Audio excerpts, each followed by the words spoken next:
How's it going, YouTube? In this video, I'm going to talk about my Harman pellet stove. I'm going to go over 6 different things, and I'm going to put a list of them here at the end side of the video.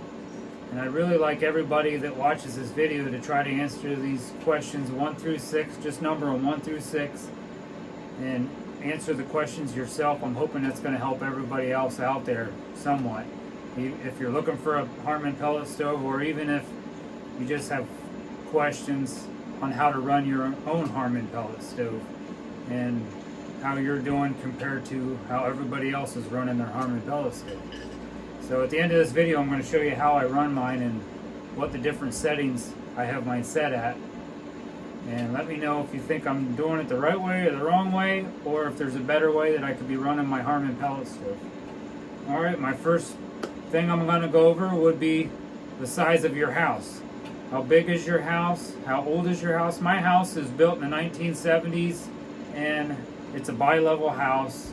I have pretty decent insulation in it. I put more insulation in the crawl space. If you want to see how much insulation I have in a crawl space, I'll put another video up here at the top. I put brand new windows in a couple years ago, so my house is insulated pretty well, and it's 2,000 square foot. My second question is, what stove are you using? My stove, the stove I have here, is a Harman P68. And I've been running this stove for about 8 years now. And it's never let me down. Only thing I've ever done to this stove is replace the igniter. And I don't think I even had to do that. I just thought it was starting to light the pellets a little slower than normal, so I replaced the igniter. And if you want to see the video on how to replace the igniter on this, I also have a video on that. I'll put that up here too. This Harman P68, the number 68 stands for 68,000 BTU. Sometimes I think maybe I bought too big a Harman pellet stove. Sometimes I think maybe I could have got the P43, I think it's called. Sometimes I think that would have heated this house just fine. And the reason for that is because this stove actually turns on and off a little more than I think it would have to. And if it was smaller and it put out less BTUs, I don't think it would have to turn on and off as much. But I'll show you at the end how I have mine set up where it don't seem too bad. My third question is, for the size house you have, how many tons of pellets do you burn? In my house, I burn between 2 to 4 ton.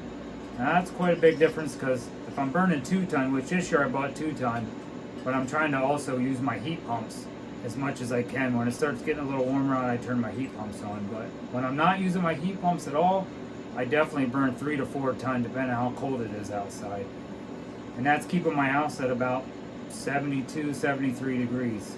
I'm not walking around here in my house in a sweatshirt and sweatpants and a coat. I walk around in a t-shirt and shorts if I want to, so I keep my temperature at a nice comfortable temperature. Okay, my fourth question is, what kind of pellets do you burn? Since I've had this stove, I've been burning barefoot pellets. Now in the next couple weeks here, I'm going to do another video on reviewing pellets. I'm going to try to buy probably 5 or 6 different kind of pellets. So I'm really hoping everybody that watches this video tells me what kind of pellets you're burning, because I'm going to try to do my best to get a few of those different kinds of pellets that people out there are burning. And so far, since I talked to 2 Harman pellet stove dealers today, one Harman pellet stove dealer in Bloomsburg, which is Stoltz Stoves in Bloomsburg, and they have this one certain type of pellets that I bought that I'm going to try out. And also the warm-up shop in Williamsport also has these pellets, and Turbotville Landscaping also has these pellets. So 3 different places, at least around me. So if you live near me, you could buy them there.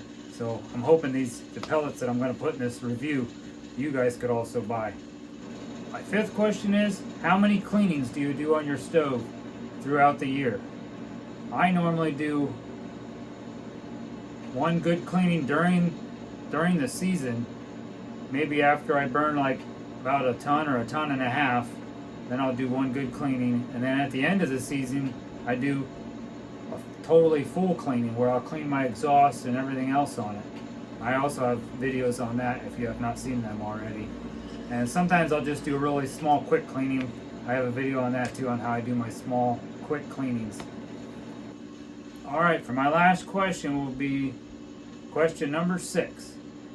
that's going to be what are the different settings you run your pellet stove on. Now I'm going to get out from behind the camera and show you what settings I run mine on.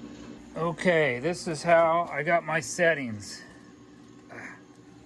Now,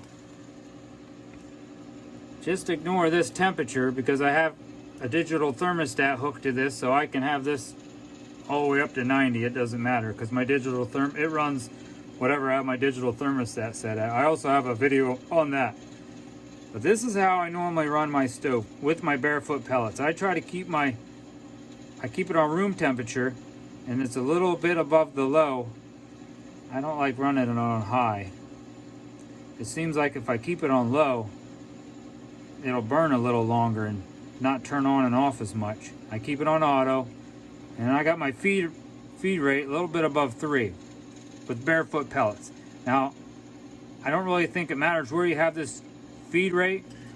I keep my feed rate there because it keeps my pellets, well, right now it's starting to shut down, but it'll keep that my fire about maybe 3/4 of an inch away from the edge of that burn pot. And I like to have that completely full, because that way when it's going through its shutdown procedure like it is right now, it'll keep burning through all them pellets. And then when it's really cold outside, by the time it's done burning through all them pellets, sometimes it kicks right back on, and then the igniter doesn't have to work. I don't even know if it turns back on to ignite them back up because there's still a fire in there. So that's why I like to have as much pellets in there as I can possibly have. So I keep my room temperature just a little bit above low, have it on auto, and I keep my pellets so they're about 3/4 to maybe an inch away from the edge of that burn pot. That's how I run my pellet stove. So let me know if you think I could be doing something better to heat my house more efficient. Last but not least, I just want to thank you very much for all the Harman pellet stove viewers out there that subscribe to my channel. I really appreciate it. Thank you very much. Or even if you own your own pellet stove and it's not a Harman pellet stove and I've helped you out somewhat, thank you very much for subscribing to my channel. It really helps me out. I think about at least 100 of my subscribers are Harman pellet stove or pellet stove owners. Thank you very much. Thank you very much for watching this video. Just give me a thumbs up and subscribe to my channel. And God bless. Have a great day.